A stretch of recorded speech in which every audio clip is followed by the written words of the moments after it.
We're gonna start working on the trim because we want to get the metal roof on, right? So in order to do the metal roof, we got to have our fascia, our rakes, and all that other good stuff, and soffit. So we're gonna do our soffit and then our fascia and rake, because we want our soffit, we want our fascia to cover the edge of our soffit. So what we want to do is we want to put a square on the building, so from here to there, right?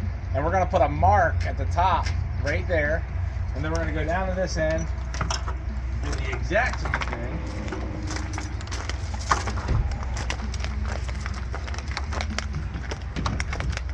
Like so. And then we'll pop a chalk line. Where's my chalk box? Pause. So when you get your marks put on, you're just going to pop a chalk line, and what we're going to do is right above this chalk line, we're gonna put a 2x4 all the way across the building. And what that's gonna do is allow us to put our soffit. It's gonna give us something to nail our soffit up into, and the other side will nail into the edge of our rafter tail here, okay? So we still wanna verify what our distance is. 7.5 inches is what we should be all the way around, and that is what our soffit material is going to be set at, is 7.5 inches. All right, so I'm building the wedges for my bird box, and what that's going to happen, they're actually going to go up right there on the corner up here on the rafter tail to kind of box it in, so for our soffit and everything. And what I did is I took whatever my straight line for my rafter tail back to my building was 7.5 inches, and then I measured up from that line up to where my truss meets the sidewall, which was 5.5 inches. So I used a 2x6 to make these wedges, and then I'm going to install them. But I'm using one of them as a template to cut out the rest. So I'm using it basically, so this is 5.5 inches from here to here. I'm just resting this right on this 2x6 because the 2x6 is 5.5 inches. Got that flush, and then I'm just going to mark this line here so I can make the rest of my wedges for my bird box. And I'll show you what they look like installed. If you're confused right now on what I'm talking about, keep watching the video and it'll make sense to you here shortly. All right, well, I have all these cut, and I'm going to attach them with screws. So there's going to be a screw through here up into the rafter or truss, and then there's going to be a screw through here up into the truss.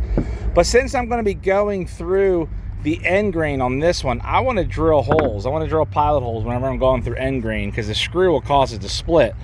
So I'm basically going to take my drill, try to hold this. Hey.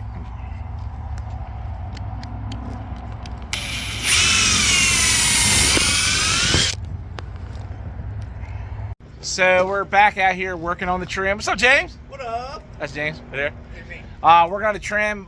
We kind of got a little ahead of ourselves. I wanted to slow down and take some pictures, but we're going to do another video on how we make our trim out of LP. So that's going to be something that we show later on another video. Basically, all it is, and I was going to tell you here, it's just 8-inch LP lap siding, 16 foot long. It's 3/8 thick. It's 8 inch, like 7 and what's 3/4, 7/8 wide, 16 feet long. We just rip it down a table saw and make trim, whatever we're going to need. So, for instance, here, our soffit so far, you saw the 2x4s that we put up and the rafter tails.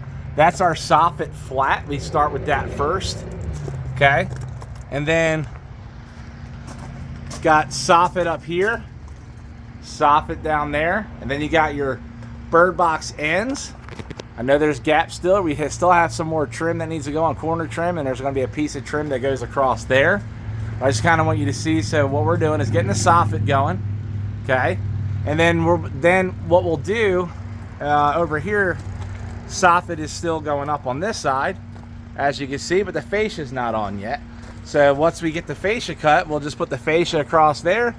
We make ourselves a little block. James chose to go with 1/8 of an inch. You can go with 1/4 inch. Basically what I mean by that is you use like a little block so you can have a spacer to pull it down. So what I mean by all that is this.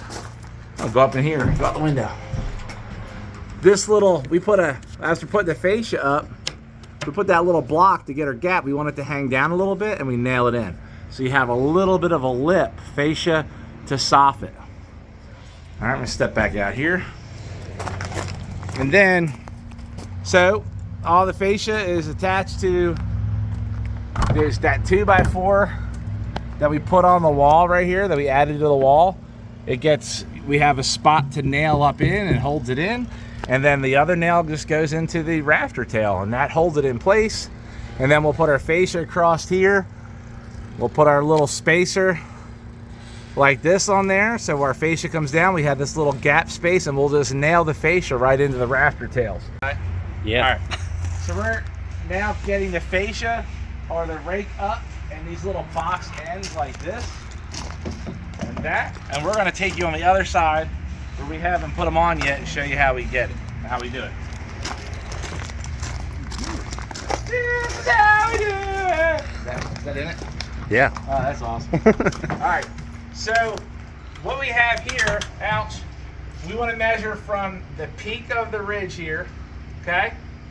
And we're just going to go straight down to there. And I'm at 55, but we're going to go a little over. We're going to do 57 inches. And what we're going to do is cut this end on the 912 to match the pitch of the roof, and we're going to have an overhang. And when we get it all nailed into place, we're just going to flush cut that end off with our multi-tool, or what we call the jitterbug.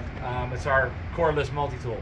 So we're going to cut these, install them, and then we'll show you that portion, and then we'll show you how to build these little pieces here to finish off the box, and then that'll pretty much wrap up the fascia and soffit. I got my pieces with my 912 here. I'm going to stick it up. I'm going to get blinded by the sun while looking up. But I'm going to line this up on my ridge. I'm going to use my little 1/8 inch block here to get my spacer. And I'm going to reach up here, put a nail in. And then I'm going to do the exact same thing this direction. Down here, I'm going to get my block spacer to keep my 1/8 of an inch.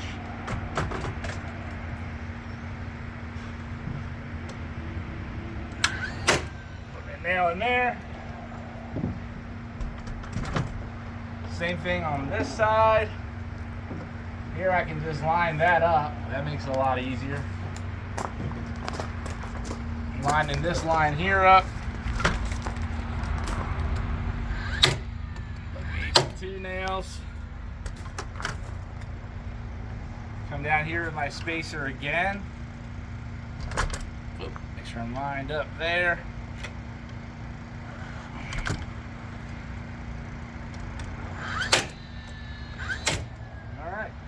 And then I'm just going to tack this in.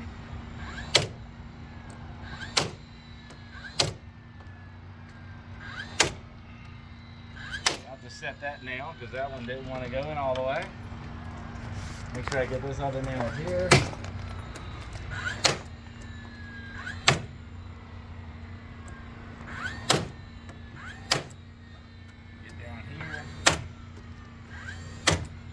You see how we have this overhang here? We're just going to cut, we're going to use the jitterbug, that's what we call it, but it's an orbital tool or multi-tool with a wood blade on it. And we're just going to cut that straight through.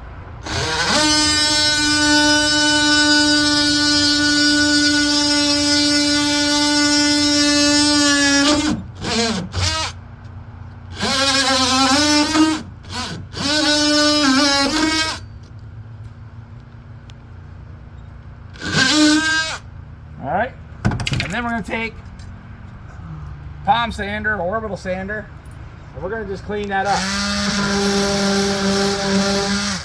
That's it.